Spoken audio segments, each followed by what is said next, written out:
ला सोतारू हो? अरे का बताइए सखी, पूरा शरीर के दर्द करते हमार। काहे हो, का बात बा? ला सुना। सुनावा। अरे सासू दिहली दाल भात, छौकल रहल हो। नदिया दिहल चटनी, अरे देवरा दिहल हरियर मरचा, अरे कचसी ना कटली, हो गईली बेमार रतिया मुँह वाला से बाँचली, हो गईली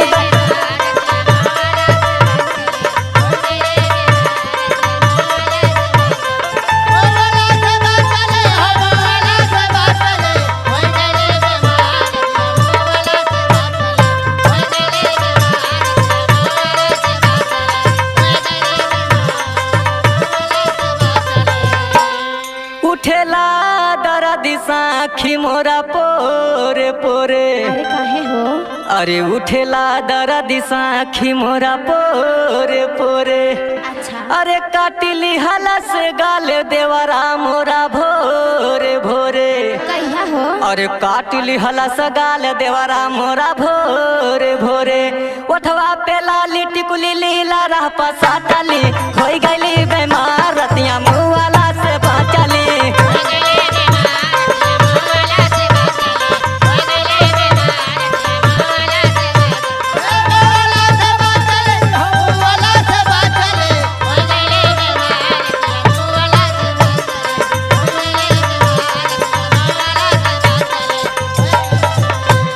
देखी के सखी हमर चढ़ली जवानी। साचो में हो?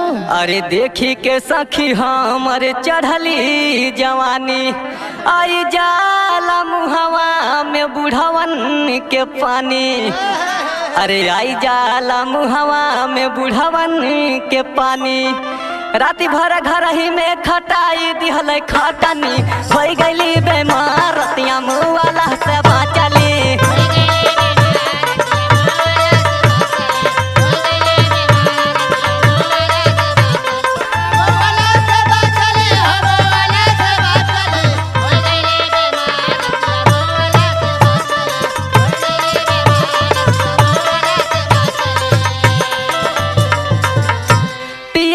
सजन नहीं बुझे परेशानी, अरे पियऊ सजन नहीं बुझे परेशानी।